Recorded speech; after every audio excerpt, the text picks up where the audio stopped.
going or better? Looks the same, but you can continue so that we can figure it out. Earphones. And then earphones how will put. It's too much echoing. You are not able to understand what I am speaking. Or Guruji, we can continue and then later on see. Right now it was echoing, but now I think it's better. what is the opinion of others? Is it ununderstandable or it is understandable? Hare Krishna, Krishna Krishna, Hare Hare, Hare Rama, Rama Rama, Hare Hare, Hare Krishna, Krishna Krishna, Hare Hare, Hare Rama, Rama Rama, Hare Hare.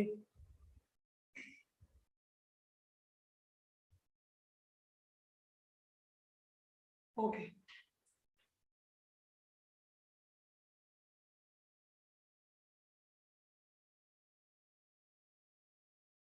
ओम ज्ञानतिमिरन्धस्य ज्ञानाञ्जनाशलाकया चक्षुरुन्मीलितं येन तस्मै श्रीगुरवे नमः।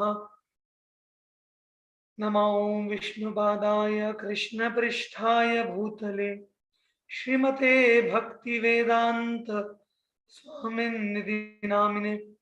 नमस्ते सरस्वते देवे गौरवाणी प्रचारिणे निर्विशेषा शून्यवादी पाश्चात्य देशतारिणे।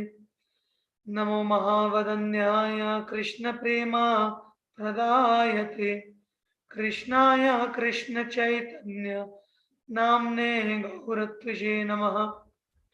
हे कृष्ण करुणा सिंधो दीनबंधो जगत्पते गोपेश गोपिका कांत राधा कांत नमोस्तुते। तप्त कांचन गौरांगी राधे वृंदावनेश्वरी वृषभानुसुते देवी प्रणमामि हरिप्रिये। वाञ्छाकल्पतरुभ्यश्च कृपा सिन्धुभ्येव च पतितानां पावनेभ्यो वैष्णवेभ्यो नमो नमः।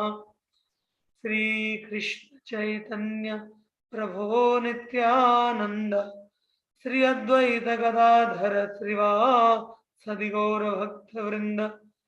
हरे कृष्ण कृष्ण कृष्ण हरे हरे, हरे Ram Ram Ram Hare Hare. Hare Krishna. So welcome everybody for the Geeta live program. So this time we will discuss from Bhagavad-Gita chapter number 2, beginning from verse number 31, because I was told that till verse number 30 his Grace Sundar Chaitanya Prabhuji has already completed in detail. So we'll move ahead from that.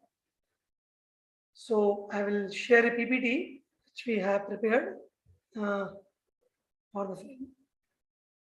So this particular section which we are discussing from verse number 31 in the Bhagavad Gita to 39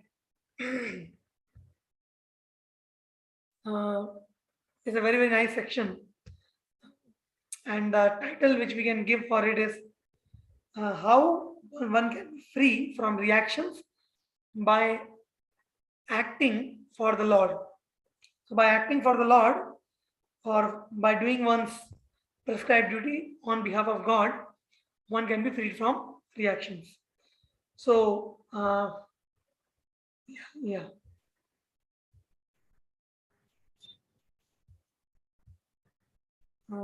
Yeah.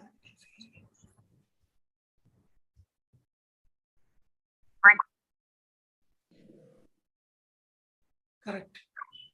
So just to give you a small background of what has happened till now.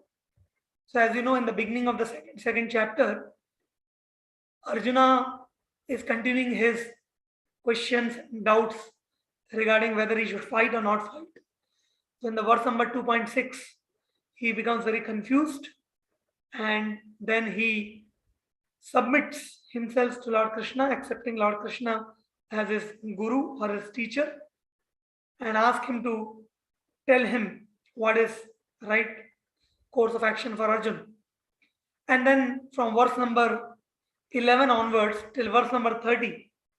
So verse number 11 onwards, Krishna starts to speak, and the first, you can say, almost 20 verses till verse number 30, Krishna speaks about the knowledge of soul, which means Krishna is speaking about the difference between body and the soul, and enlightening Arjuna on the knowledge of soul, that one should not just live in ignorance, thinking oneself to be this body, and because of this body, because of thinking oneself to be body, coming across various fears, fear of death, fear of loss, fear of so many types of fear, which comes because of identifying oneself with the body. So Krishna is trying to enlighten Arjuna to act on the basis of soul. But how to act on the basis of soul, Krishna is going to describe this in the future verses. In the first verse number 2.11 to 2.30, Krishna is only telling Arjuna the knowledge of soul. Because before you tell the process, you have to first tell the knowledge. Na? Before you tell how, first you have to describe what. So Krishna is describing what is soul in the first 20 verses, 2.11 to 2.30. Now, interestingly, after describing the knowledge of soul, Krishna's main purpose in describing the knowledge of soul is to help Arjun, and by Arjun all of us, to help us understand that we all have to perform our duties with knowledge. We can perform our duties in two ways. We can perform our duties in ignorance, thinking oneself to be body and not knowing what to do and just going along with the course of life. Or the other way is we can do the same duties with knowledge, and performing our duties with knowledge leads to the path of liberation or ultimately towards God. So Krishna's main purpose is to help Arjuna perform his duties with knowledge. But then Krishna is just making a clause in between, thinking that in case Arjuna is not yet prepared to perform his duty, knowledge of soul, then let me inspire him to fight, to perform his duty with the motivation of gaining something of this world, with the motivation of some material thing. So that's why in today's section from verse number 31 to 37, in this 7 verses, Krishna is trying to tell Arjuna that, Arjuna, till now what I described to you is the knowledge of soul, but in case you are not feeling very comfortable with this knowledge, still you should not give up your duty of fighting. For example, like when we do preaching, when we reach out to people with Bhagavad-Gita and all that, sometimes people feel a little uncomfortable. They say, Prabhuji, why to learn all this, knowledge of soul and body and Atma and spirituality? Prabhuji, I am a good person. I like to do good. And I know what are my duties. I will just do, and I know if I do good, good will come to me. So I just want to be good, like these people say. So most of the people in this world today are like that. People don't have understanding of spiritual life, or why spiritual life has to be practiced, or how to dowtle their duties in spiritual consciousness. But they just like to be good people. Just do good, be good, and if you do good, good will come to you.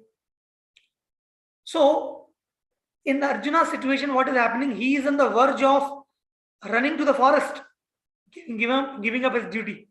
So, although Krishna wants to bring him to the right consciousness, spiritual consciousness, performing one's duty with spiritual consciousness, but in case Arjuna feels that too far, like some of us may feel, then Krishna is taking one backward step and telling Arjuna, okay, in case you're not ready till now for performing your duties with spiritual consciousness, you at least perform your duty with material consciousness or with ordinary consciousness for the mundane material reward. You do your duty, but do your duty. Like this Krishna says. Don't run away. Because in this world, before doing anything, everybody asks this question: what is in it for me? What will I gain by doing this particular thing? Is it not? Everybody looks for some reward, some motivation.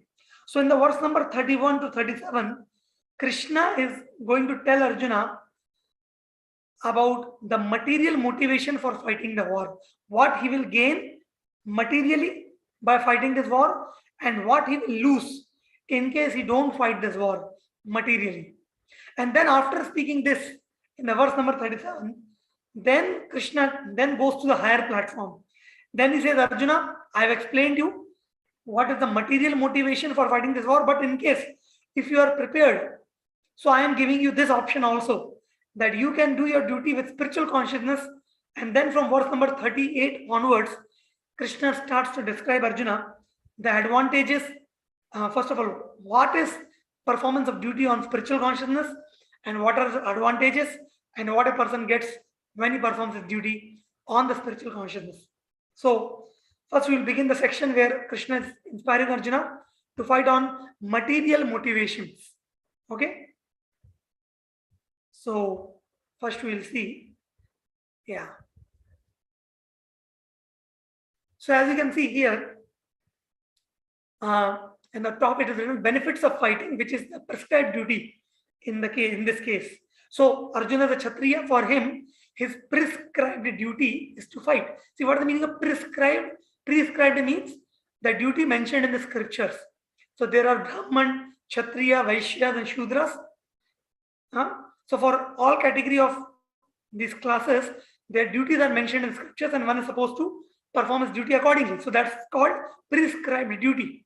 So Krishna is telling that if you do your prescribed duty as a Kshatriya of fighting, then what are the benefits? Like that. So he's saying that Arjuna, fighting will give you real enjoyment, and not fighting will lead to loss of enjoyment. Because in the first chapter of Bhagavad-Gita, Arjuna has raised the concern that Krishna, if I fight this battle, then I will not be able to enjoy. Then Krishna is saying, no, Arjuna, you are thinking by fighting you will not be able to enjoy, but actually by fighting you will be able to enjoy, not by not fighting. Because if you win the battle, you will get an unrivaled kingdom on earth.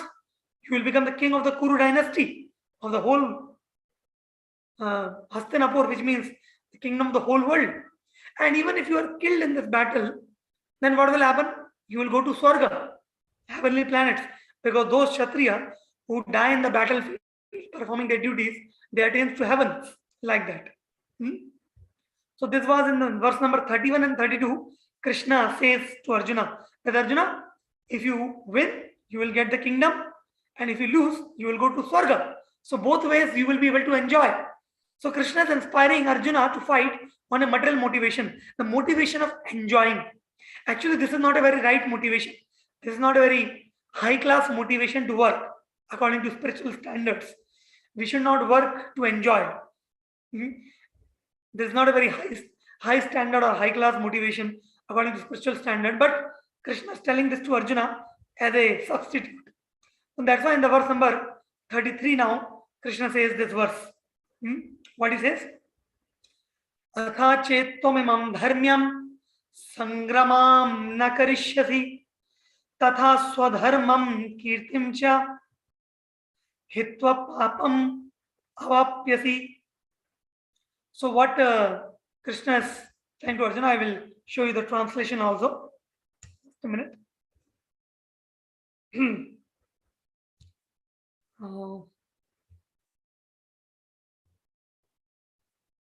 Yeah, so you can read this, please.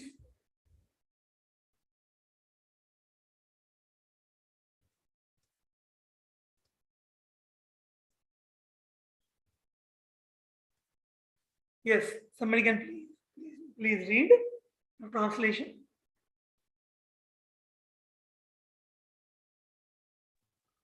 May I, Prabhuji? Yes.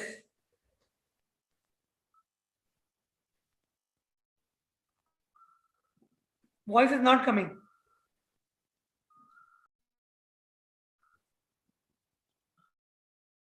Hare Krishna, Prabhuji. Is it coming now? Now it's coming.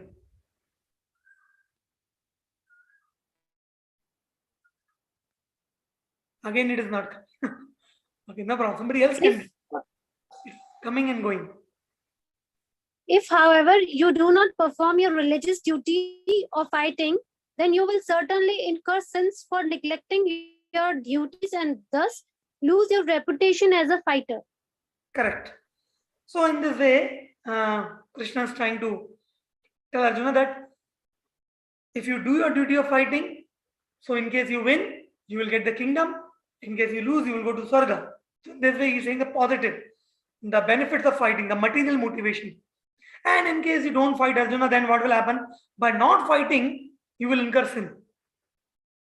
Because one of the arguments of Arjuna in the first chapter was that by killing so many people, I will get sin.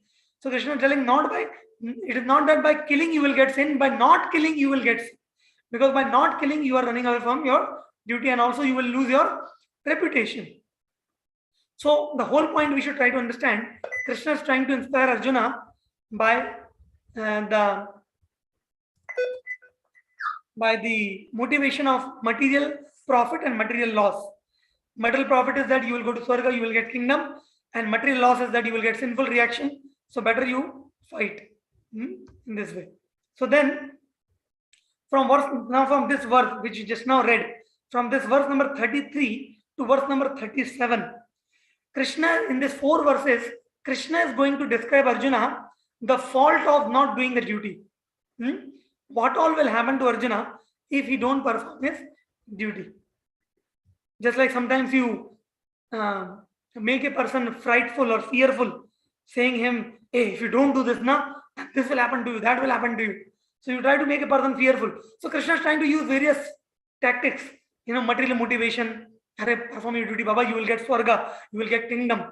And if Arjuna is not convinced by that, then Krishna is saying, if you don't perform your duty, then what all will happen to you? So Krishna is also using fear. But these are all substandard motivations to work.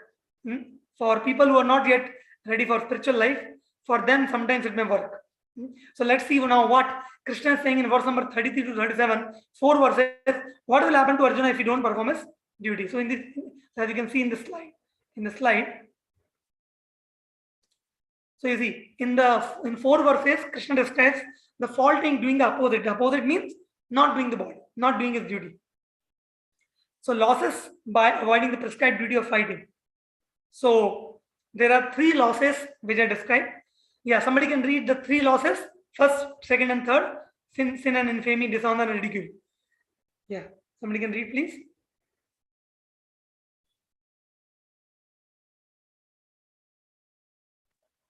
Can I read? Yes. Sin and infamy. Not fighting and avoiding the prescribed duties will be the real sin and the cause of infamy. For example, loss of fame, which was gained by 3 examples quoted: fight with Lord Shiva. Lord Shiva gave his Pashupati Astra. Credits for Dronacharya and credits for the Lord Indra. Second, dishonor. For a respectable person, dishonor is worse in death. Third, ridicule. Your enemies will laugh at you, saying that you ran away. Correct. Thanks. So in this way, Krishna is telling in verse number 33 to 36, Krishna is telling 3 reasons. Light Jalali. 3 things will happen to you if you don't fight. First is you will get infamy. Because see, Arjuna has got a lot of fame because he fought with Lord Shiva. If you read Mahabharata, he got the Pashupat Astra from Lord Shiva.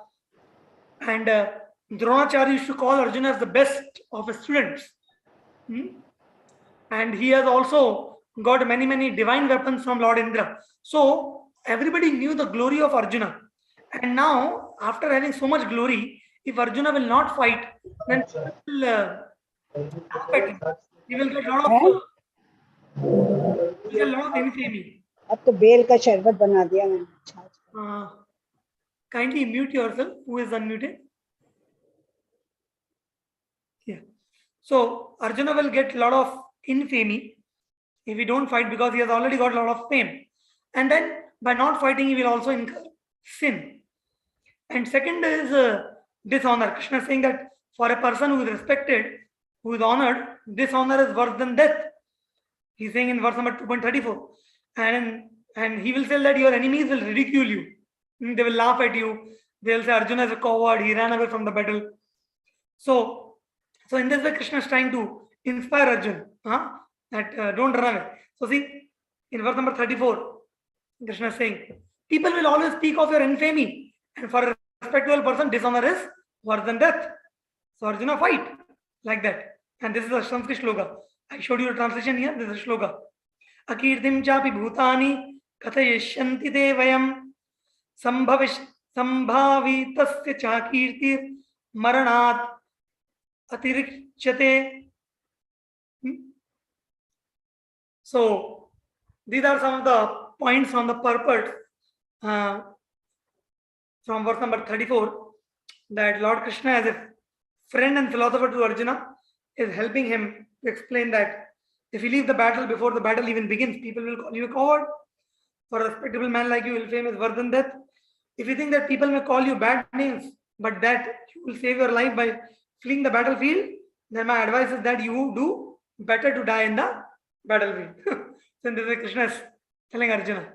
Then in 35, this is the verse number 35. Bhayadranat uparatam mamashyante tvam maharatha yesham tvam bahumato bhutva yasyati laghavam. Yeah, please read this translation, 2.35.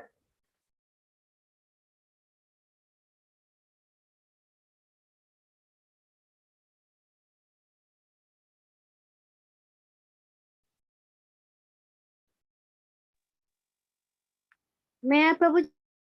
Yes. The great generals who have highly esteemed your name and fame will think that you have left the battlefield out of fear only, and thus they will consider you insignificant. So they will consider insignificant.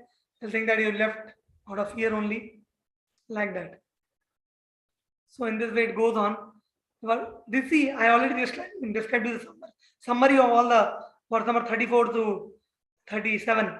Krishna is basically trying to inspire Arjuna by fear or by material motivation for going to heavens and or for getting name and fame in this world.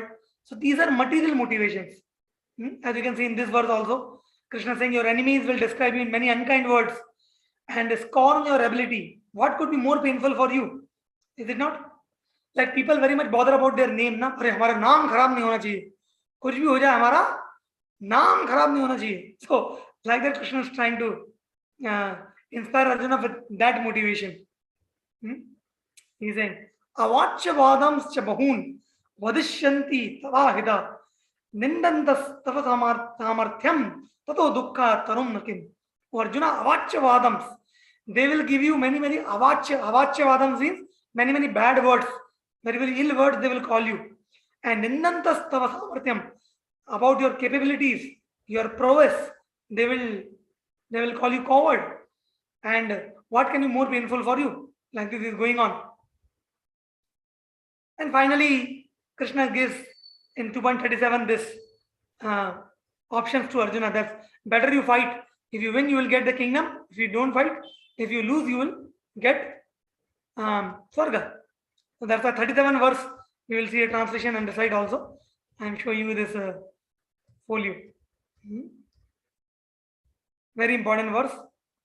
Krishna is saying here, Hatova prapsyasi swargam, which means Hatova. In case you die, Arjuna, in case you die, prapsyasi swargam, you will get Swarga.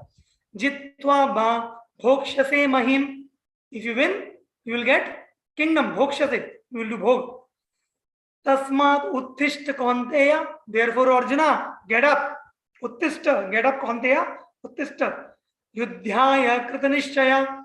Become determined. Become firm in your resolve. And yudhaya, fight. Yes, please read translation. Who has not read? Somebody who has not read till now, please read.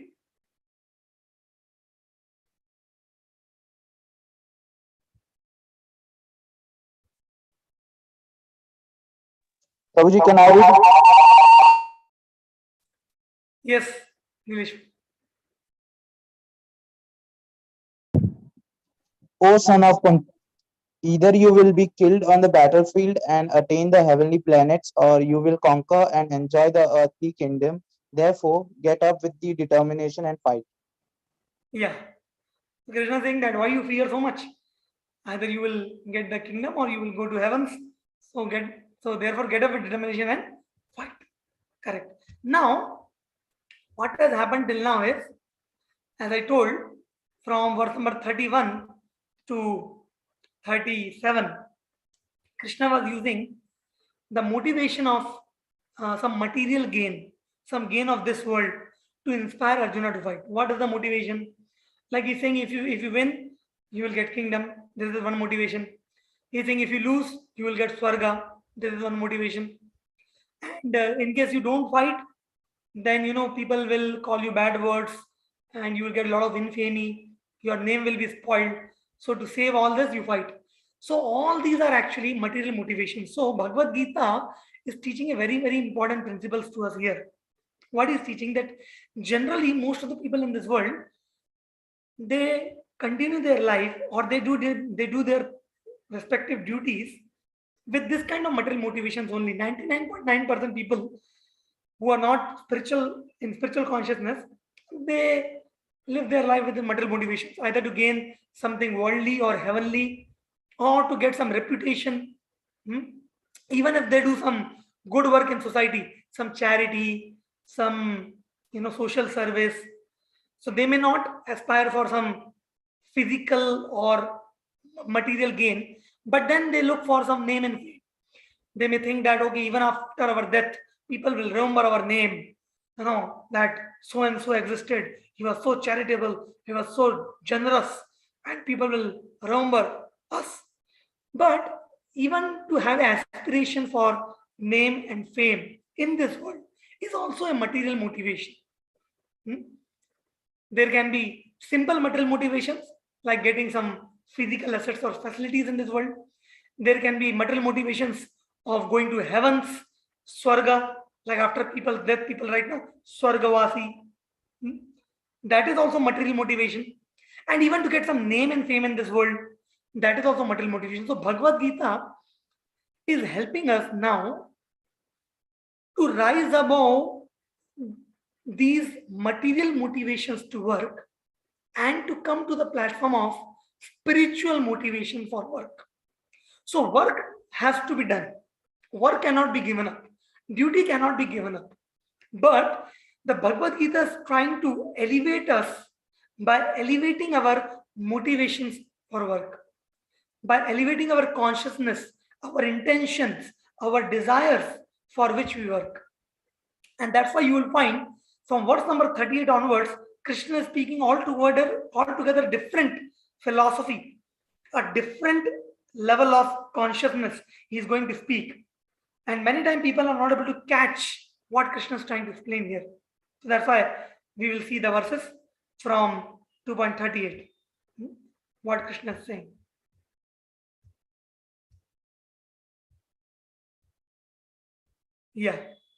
Yeah, somebody can please read the translation of 2.38. Who has not read till now, please?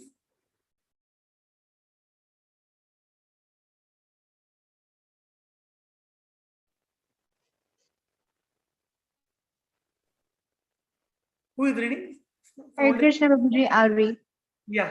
Fight for the sake of fighting without considering happiness or distress, loss or gain, victory or defeat. And by so doing, you shall never incur sin.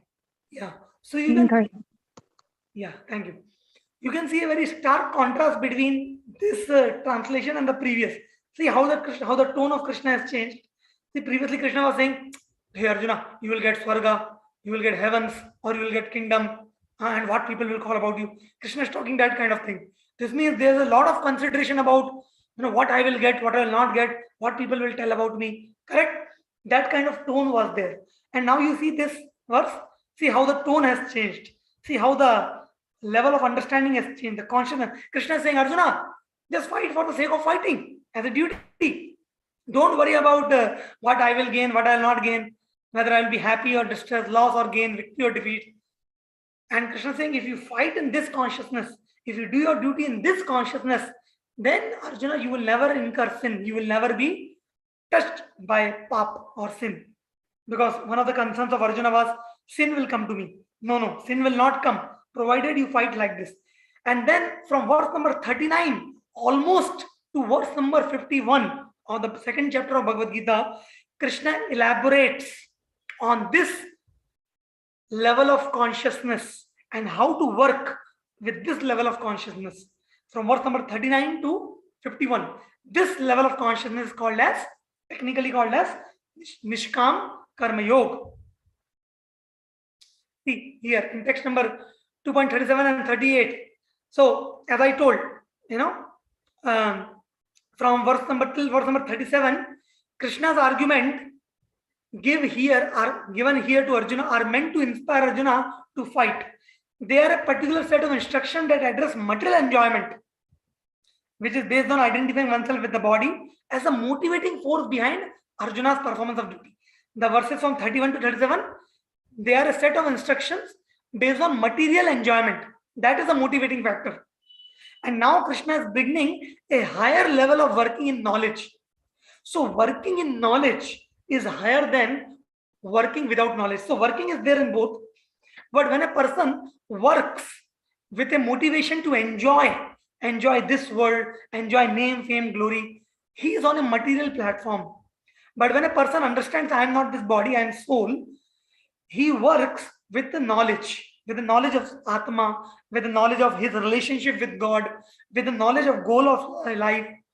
And such work with the knowledge is called Nishkam Karma Yoga. That's what he says. There's a shloka, which just now we read the translation. No? So Krishna saying, Sukhe dukhe same kritva labha labhau jaya jayo tatho yudhyaya yujyasva naivam papam avapyasi. Sukhe dukhe same kritva. Oh Arjuna, in sukha or dukkha remain equipoised.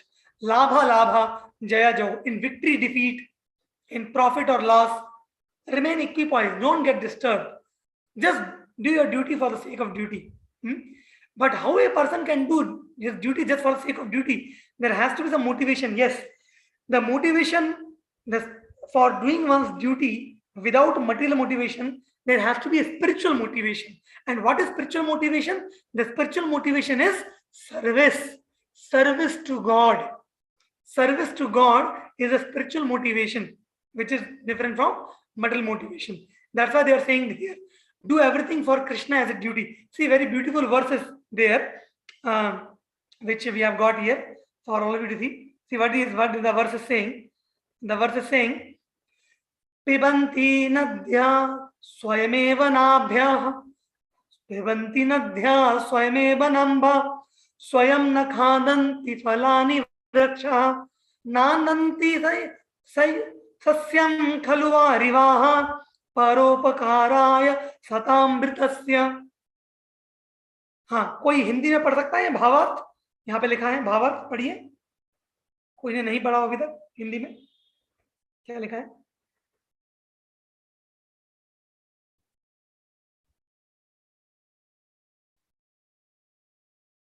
कौन पढ़ेगा? Prabhuji, can I read? Nilesh, you have read already once. I want everybody to get chance. Somebody who has not read till now. Anybody is there like that? Yes, Prabhuji. I'll read the Hindi meaning. Yeah. नदियाँ अपना पानी खुद नहीं पीती, वृक्ष अपने फल खुद नहीं खाते, बादल खुद ने उगाया हुआ अनाज खुद नहीं खाते, सत्पुरुषों का जीवन परोपकार के लिए ही होता है. This is very beautiful. See here pictures also we have given. Children are bathing in the river. So rivers don't drink their own water. Trees don't eat their own fruits. Is it not? And although the clouds give so much rains by which the grains comes, but they don't eat the grains. Similarly, those who are saintly people in this world, they work in this world for the welfare of others. A saintly person is not characterized by the color of his dress or his hairstyle or whatever. The saintly person is understood by his deeds. That he lives a selfless life for the sake of others, for the service of others, for the service of others in the service of God. सब पुरुषों का जीवन परोपकार के लिए होता है. And for that one has to be selfless. If one is always living his life in a very calculative way, what is in it for me? What I will gain by doing this? Why should I do this? Why I should not do? What will I gain? This means we are living a very, very selfish life. And this means that we should learn something even from the nature, even from the trees, from the clouds, even from the rivers we can learn. Even they are so selfless. Then what to speak of the human beings? Human beings are supposed to be even more selfless. So Krishna is teaching Arjuna that work in a selfless spirit. Work in a selfless spirit for the sake of duty, like that. Now, when we talk about duty, so now we have to understand what is the result going to come when I perform my duty for the sake of duty as a service. What is going to come? That's what we have to understand, because although we say that just do your duty for the sake of duty, there has to be some motivation, because we are so conditioned, we are so habituated to have some motivation. Until there's no motivation, nobody wants to do anything. So that's why scriptures also gives us the motivation to work, but not material motivation, spiritual motivation. And to understand the spiritual motivation, we have to understand this slide, which I'm sharing on the screen. Yeah. So you see, when we talk about duty, it's told that there are two types of duty. Duty in Sanskrit is called as swadharma, specific duties. So now two types of duties are called as material duties and spiritual duties. Material swadharma or spiritual swadharma. So now, spiritual swadharma, spiritual duty is very simple. Our duty towards God, because we are not the body, we are soul. So the soul's duty towards God, to love and serve God, is called spiritual swadharma. Correct? And then there is a material swadharma. Material swadharma means performing our, as I told, the prescribed duty, which is given in the scriptures. According to Varnashram Dharma, as you can see, material Swadharma, Varnashram Dharma, which means our profession. So, scriptures say there are four kinds of people in society: Brahman, Kshatriya, Vaishya, and Shudra. And each of us fall in one of the categories. So, each of these four people have their duties. So, there are four Varnas. What are the four Varna? Brahman, Kshatriya, Vaishya, and Shudra. And there are four Ashramas. What are the four Ashrama? Brahmacharya, Grihastha, Vanaprastha, and Sannyas. So, for each of these Varnas and each of these ashramas, there are duties which are prescribed. So, when one performs his duty as prescribed in scriptures,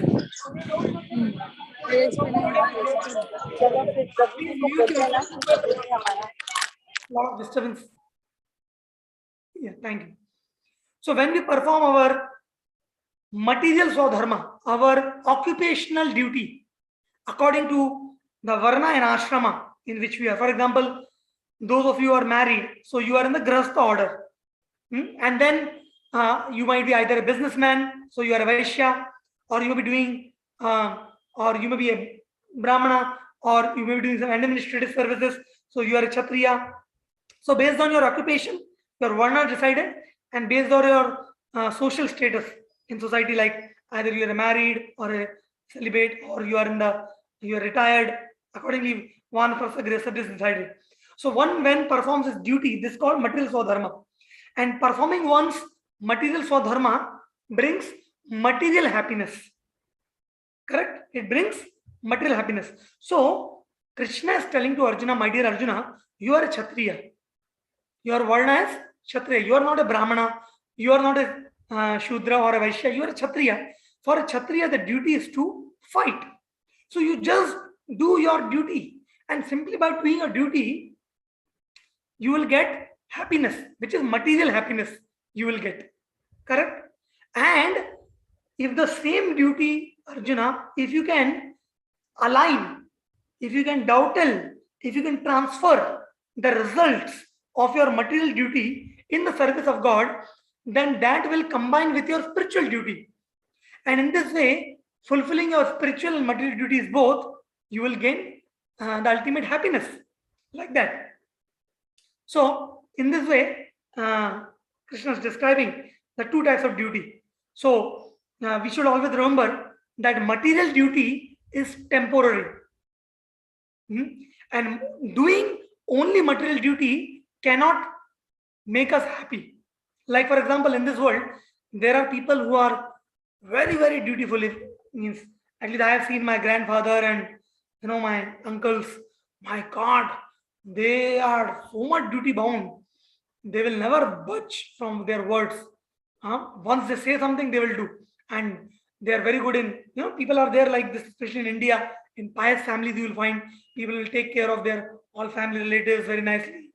Children, family, and they will do their job or work or whatever with proper, and they are very, very honest, and they never do any, any illegal work or sinful activity. So they are very, very pakka. They do their material duties very nicely. But then, even such people fail to perform their spiritual duties. So scriptures explains that even if somebody performs their material duty very nicely, means, they do their occupation very nicely, they don't cheat others, they take care of their family very nicely, they do perform all their duties. Still, if they are not God conscious, if they are not Krishna conscious, still their life is not complete because they are sacrificing their spiritual duties. On the contrary, scriptures goes to the extent in saying that, suppose there is somebody in this world who neglects his duties.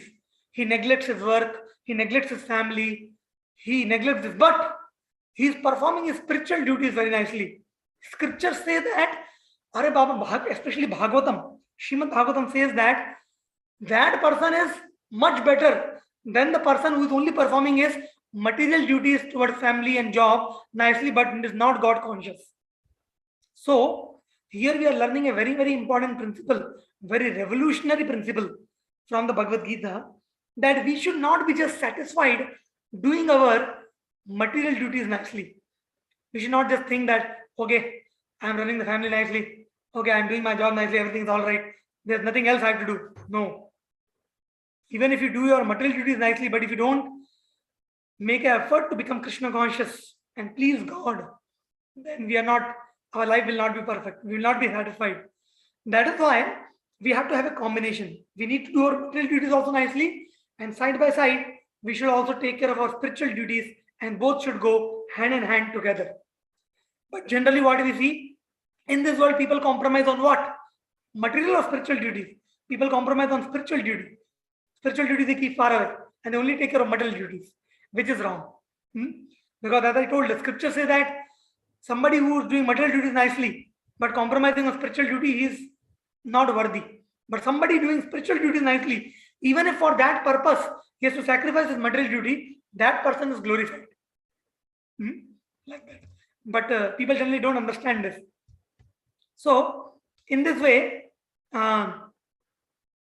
Krishna is inspiring Arjuna to perform his material duty also for the sake of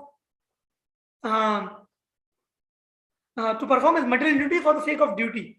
And what is that motivation behind performing material duty also for the sake of duty? The motivation is spiritual advancement, spiritual elevation, movement towards God, attaining love of God. As you can see this small chart here. See, this is a chart which I am showing here is basically telling that when we perform our duties in this world, the goal is to develop detachment and attainment of love of God.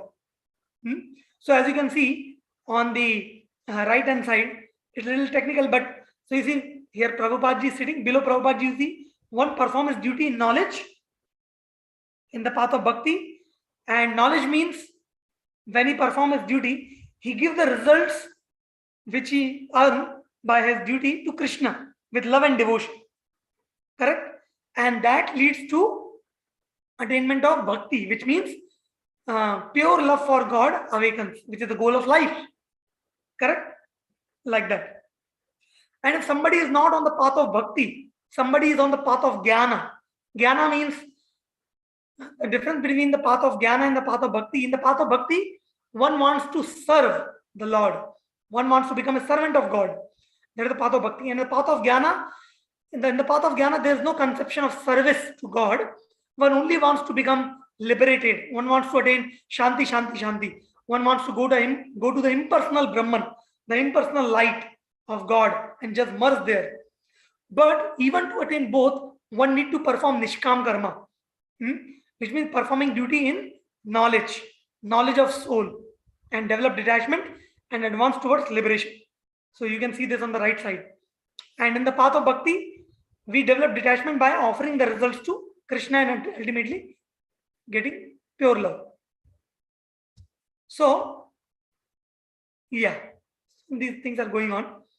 And to finally conclude our today's section, as you can see here, so as I was saying, almost from verse number 39 to verse number 53, Krishna goes on to describe this philosophy of Nishkam Karma Yoga, which is also called as, technically as Buddhi Yoga in the Bhagavad-Gita. So, in this, Krishna is basically trying to teach Arjuna that Arjuna, fight without consideration of results. Fight without fruitive mentality. Fight either for the sake of fighting, so that you can develop detachment and attain liberation, or you can fight as a service to God, and that will become bhakti. See what Krishna is saying?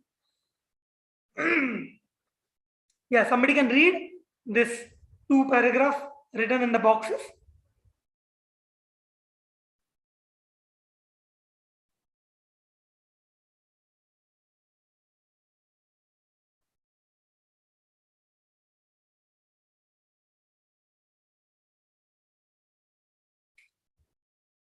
Yes. May I, Prabhuji? Yes, yes. Thus far, I have described this knowledge to you through analytic study, Sankhya. Now, I explain it in terms of working without fruitive results, Buddhi Yoga. Acting in such knowledge, you can free yourself from the bondage of works. Yeah. So when Krishna is saying, thus far I have described this knowledge to you through analytical study, he is mentioning to what he has described from verse number 2.11 to 2.30. Analytical study means knowledge of difference between body and soul, which is technically also called as Sankhya. Okay. And then in between some small 7-8 verses, Krishna gave the material motivation to Arjuna to fight. But Krishna is not mentioning that further, because Krishna also knows that that is not a very standard motivation to fight. So Krishna told that, see, I told you about Sankhya, about knowledge of soul till verse number 30. And now from verse number 39 onwards, I am explaining Buddhi Yoga. How to utilize that knowledge of Sankhya in the practical life. That's why Krishna started explaining. So, you see, one simple principle we should know, why Krishna is describing Sankhya or the knowledge of soul, or teaching Arjuna Nishkam Karma Yoga, which means acting on the knowledge of soul. For that we need to know the purpose of creation.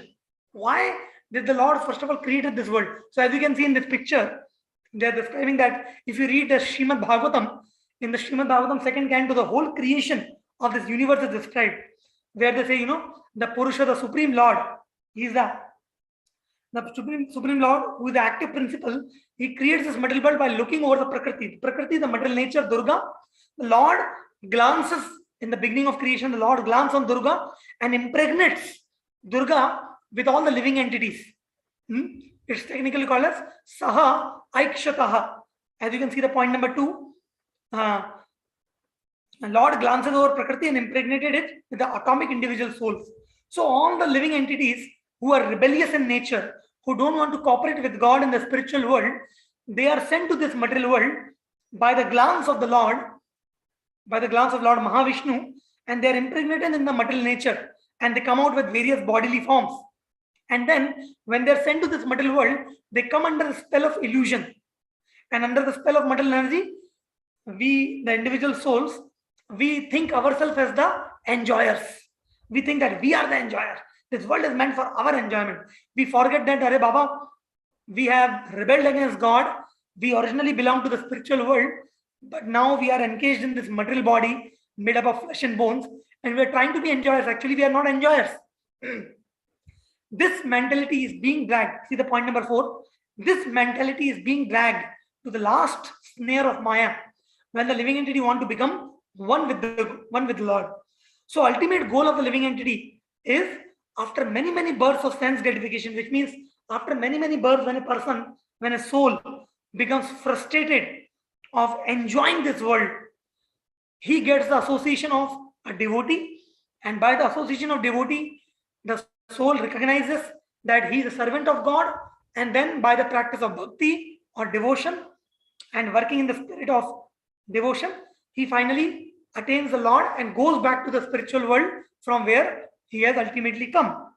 So in nutshell, this is what Lord Kapila describes to his mother Devahuti in the Srimad Bhagavatam 3rd canto, which is called as Sankhya.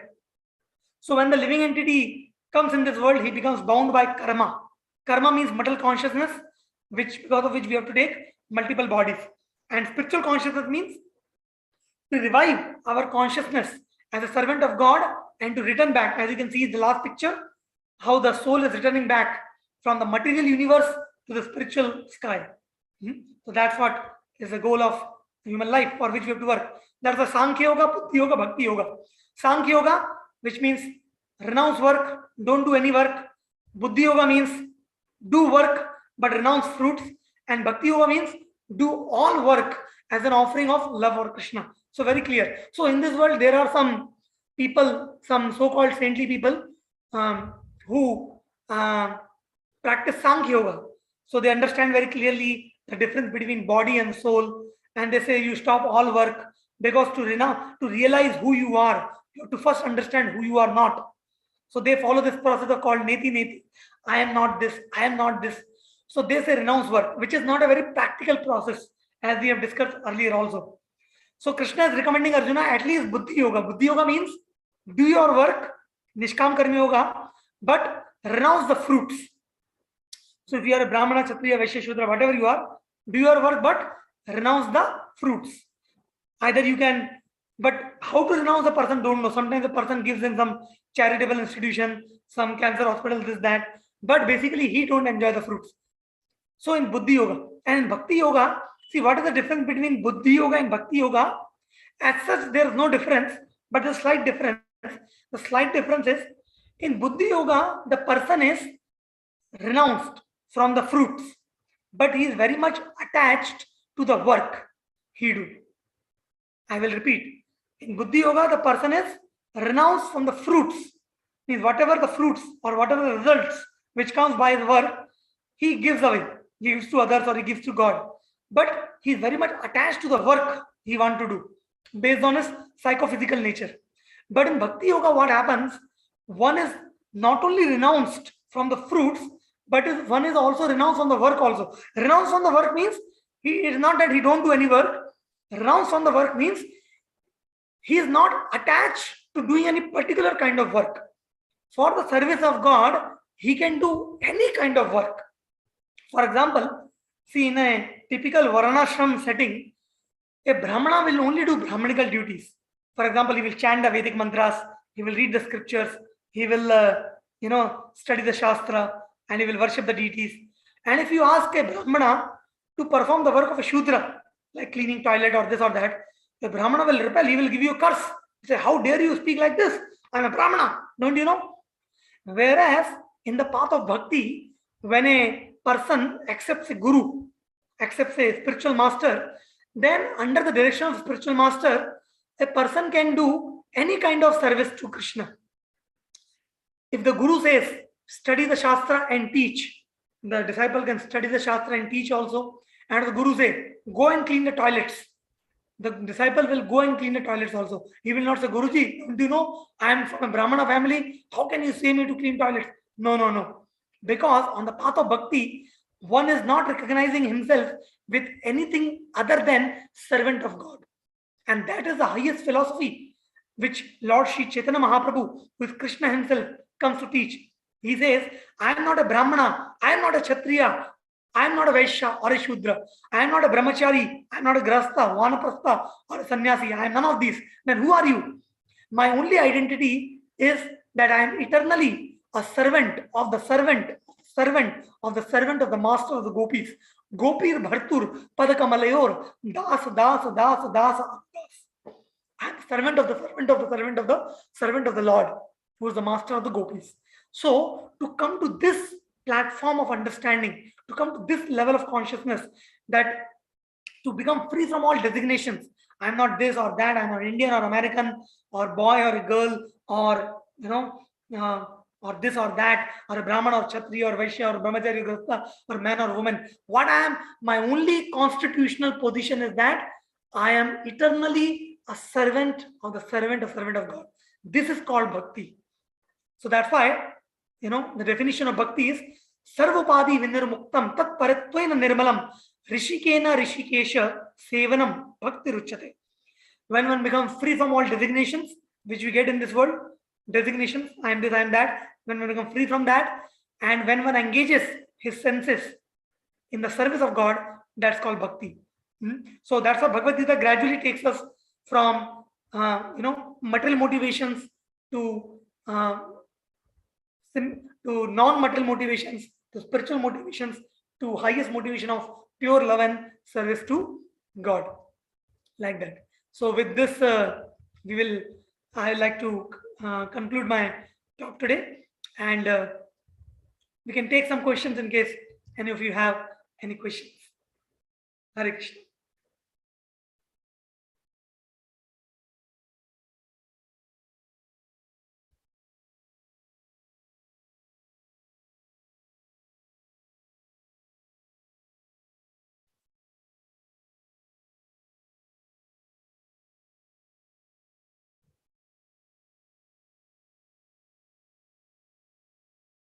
Any questions or comments?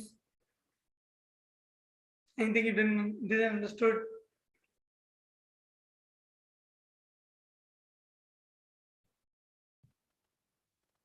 Hare Krishna, Prabhuji. Hare Krishna. There's one thing, Prabhuji, when we speak about Sankhya Yoga, Buddhi Yoga, and Bhakti Yoga, and but at last we speak of Bhakti Yoga as the superior this thing. But it is very difficult to tell our children कि ये यहाँ क्या है, फर्क क्या है, इसमें क्या फर्क है, इसमें क्या, तो वो थोड़ा कंफ्यूज हो जाते हैं. और लास्ट में हम जब भक्ति योगा पे पहुंचते हैं तो वो कहते हैं कि हाँ ठीक है ना, फिर जो हम कर रहे हैं वो ठीक है. तो थोड़ा सा डिफरेंस आ सकता है जो हम उनको बता सके. हो सकता है हम कोशिश करते हैं आपके लेक्चर सुनकर ये समझने की, और थोड़ा समझ भी जाते हैं, लेकिन बच्चों को थोड़ा समझाने में थोड़ा सा ये लगता है. हाँ, आपने एकदम सही बात कही. एक्चुअली सभी पेरेंट्स को चिंता रहती है कि उनके बच्चे भी ये भगवद गीता समझें, अपने जीवन में अपनाएं और सही मार्ग पर चले. ये कंसर्न बहुत ही जेन्युइन है. लेकिन हमें समझना चाहिए सबसे पहले कि हमें इसमें जो डिफरेंस है बुद्धि योग और भक्ति योग में, कोई ज्यादा डिफरेंस नहीं है. भक्ति योग करने के लिए सबसे पहला क्वालिफिकेशन है कि व्यक्ति के जीवन में गुरु होना चाहिए, प्रमाणित गुरु. बिना गुरु के भक्ति नहीं हो सकती. देखो भक्ति योग में क्या होता है, व्यक्ति भगवान की संतुष्टता के लिए, गुरु की संतुष्टता के लिए, भगवान की संतुष्टता के लिए कार्य करता है. और भगवान कैसे संतुष्ट होंगे वो केवल एक सदगुरु ही हमें बता सकता है, एक प्रमाणित गुरु ही हमें बता सकता है. इसलिए जब तक व्यक्ति अपने जीवन में एक प्रमाणित वैष्णव गुरु को नहीं अपनाता, तब तक उसे पता कैसे लगेगा कि जो मैं कर रहा हूं वो भगवान को संतुष्ट कर रहा है कि नहीं कर रहा है. इसलिए अगर अंतर समझना है बुद्धि योग और भक्ति योग में, तो बुद्धि योग बहुत से लोग करते हैं, वो अपना कर्तव्य करते हैं और जो रिजल्ट्स आते हैं वो किसी न किसी को दे देते हैं, मंदिर में जाके डाल देंगे या चैरिटेबल हॉस्पिटल में दे देंगे, कहीं ना कहीं दे देंगे। वो तो बिना गुरु के भी हो सकता है, लेकिन भक्ति बिना गुरु के संभव नहीं है, क्योंकि गुरु ही हमें बताते हैं कि भाई आप क्या कार्य करो, कैसे करो, जिससे भगवान संतुष्ट हो जाए। इसलिए एक बहुत सरल जो डिफरेंस है बुद्धि योग और भक्ति योग के बीच में वो है कि हम गुरु के निर्देशन में जब सेवा करते हैं तो वो भक्ति कहलाती है। और जब हम अपने मनमाने ढंग से हमें जो करना है वो करते हैं, लेकिन रिजल्ट्स को दे देते हैं, रिजल्ट्स से अटैच नहीं रहते, वो बुद्धि योग आप बोल सकते हैं ऐसा करके। तो ये तो रहा डिफरेंस की बात। और जहाँ तक रही बच्चों की बात, तो पहली बात तो ये निर्भर करता है कि बच्चे भाई कितने वयस्क हैं, कितने उम्र के हैं, बहुत छोटे हैं, थोड़ा अंडरस्टैंडिंग उनका बड़े हैं, उस पर डिपेंड करेगा। अगर वो बहुत छोटे हैं तो शायद ये कंसेप्ट उनको समझने में दिक्कत आए, फिर हमें थोड़ा धैर्य रखना चाहिए, उनको बड़े होने का समय दीजिए। और अगर बड़े हैं तो भी इतनी चिंता नहीं करने की, क्योंकि वो बुद्धिमान है, उनको हमें बस सदमार्ग दिखाना चाहिए कि भाई देखो ये भगवद गीता है, ये कंसेप्ट है, इतना हमें समझ में आया, आगे तुम रिसर्च करो। तो अगर वो बुद्धिमान होंगे और जिम्मेदार होंगे तो फिर वो खुद मार्ग को पकड़ के आगे बढ़ने का प्रयास करेंगे। अगर हम उनके पीछे पकड़ के हम उनके पीछे भागेंगे ज्यादा तो फिर वो थोड़े चिढ़ जाएंगे, और फिर हम उन्हें भले अच्छी चीज भी देने का प्रयास कर रहे हैं, लेकिन फिर उससे वो अच्छी चीज से भी दूर भागेंगे। क्योंकि हर व्यक्ति इस दुनिया में उसका एक खुद का सोच होता है, अपना विचार लेके चलता है, उसके ऊपर कोई भी अगर हावी होने का प्रयास करे तो उसे पसंद नहीं आता। इसलिए देखिए यहाँ पे भगवान कृष्ण भी अर्जुन को गीता बड़े ध्यानपूर्वक समझा रहे हैं। वो अर्जुन को फोर्स नहीं कर रहे हैं कि तुम ऐसा ही करो, हम जो बोल रहे हैं वही मानो, ऐसा नहीं बोल रहे। वो अर्जुन को बहुत टेक्निकली, बहुत लॉजिकली, बहुत साइंटिफिकली, बहुत सभी एंगल्स से समझाने का प्रयास कर रहे हैं। और बाद में गीता के अंत में भगवान यही बोलने वाले अर्जुन से कि भाई हमने तो बता दिया, अब तुम समझ जाओ, तुम्हें अगर समझ में आया तो तुम करो, यथा इच्छति तथा करो, तुम्हें जो अच्छा लगता है वो करो। अगर तुम समझ गए हमारी बात तो वो करो, नहीं तो फिर तुम्हारा जो मन में है वो करो, और फिर अल्टीमेटली रिजल्ट्स के लिए रेडी रहो, जो परिणाम आएंगे उसके लिए। तो भगवान भी अर्जुन को फोर्स नहीं करते। तो as parents we should also know that we should not force our children to accept anything, even spirituality. We can only show them the way. So we should learn some detachment, and that although we may have good intentions, हमें हमारे intentions अच्छे होंगे, that we want to show them good path, but ultimately we should just do as we discussed in the session, we can do our duty of showing them the good path, and ultimately then it's up to them whether they want to choose it or not. And they're fortunate, and if they're sincere, surely Krishna will help them. We can pray for them. Like that. Is that Yes, answer? Prabhuji. Thank you, Prabhuji. Yeah, Prabhuji. Very much.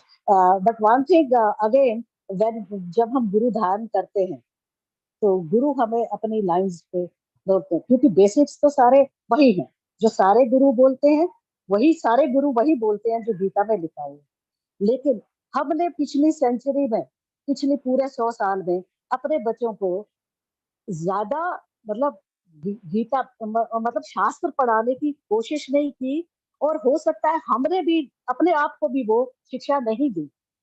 तो वो gap हमको पूरा करना है किसी तरीके भी। और कभी कभी बच्चे बोलते हैं कि आप जो गुरु कहते हैं वो आप करते हो ना, फिर शास्त्र पढ़ने की क्या जरूरत, तो वो ऐसे बोलते हैं। अब हम उनको बोलते हैं कि जो सभी गुरु हैं, सारे गुरु जो हैं वो हमको एक ही चीज बताते हैं, और वो चीज गीता में लिखी हुई है, वो चीज शास्त्र बोलते हैं, वही हमको पढ़ाते हैं।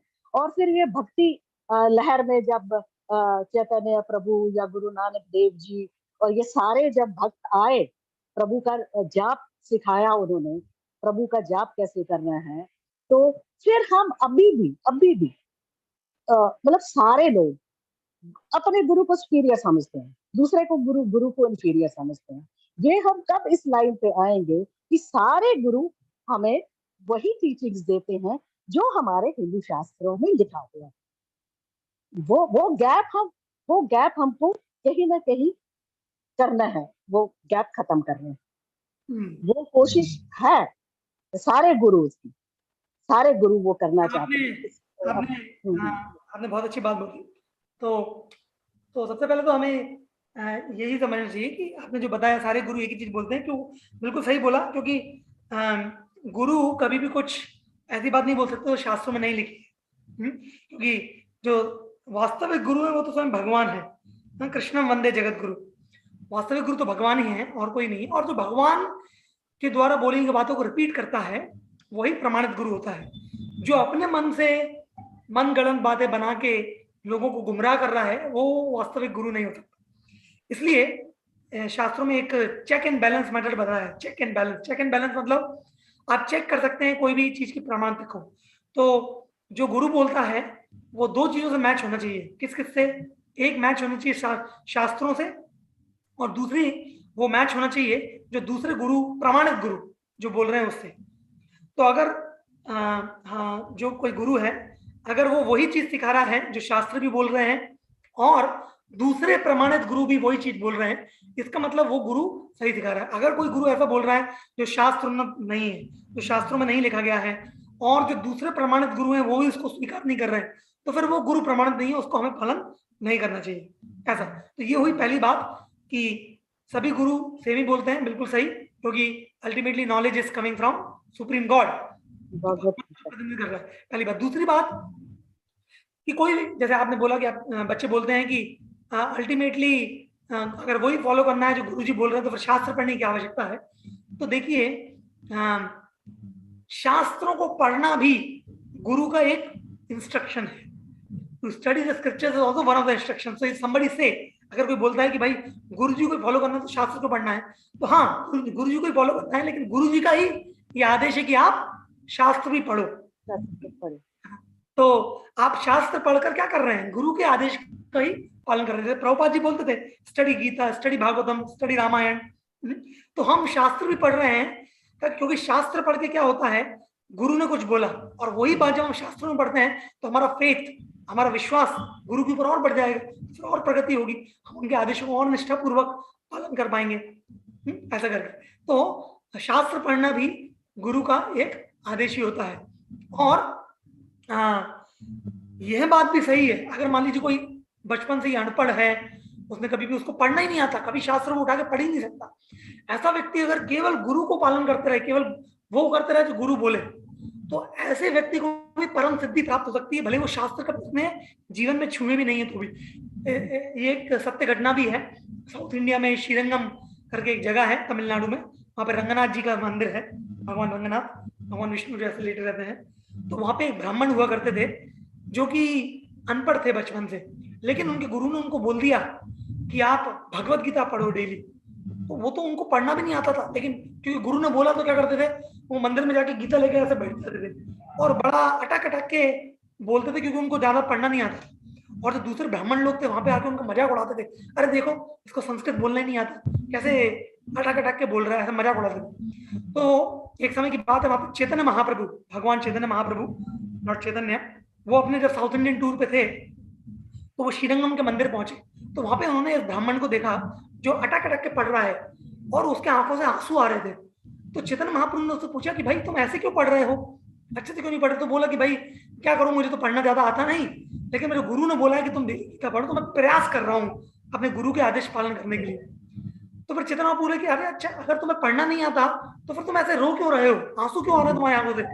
तो बोला कि मैं क्या करूं, मैं जब भी ये भगवद गीता अपने हाथ में उठाता हूँ तो भगवद गीता के कवर पेज पर मैं कृष्ण और अर्जुन का फोटो देखता हूँ, तो देखता हूँ कि भगवान कृष्ण अर्जुन के सारथी बन गए हैं। तो मैं देखता हूँ कि भगवान भक्तवत्सल है, अपने भक्तों से कितना प्रेम करते हैं कि भक्तों के लिए सारथी बन गए।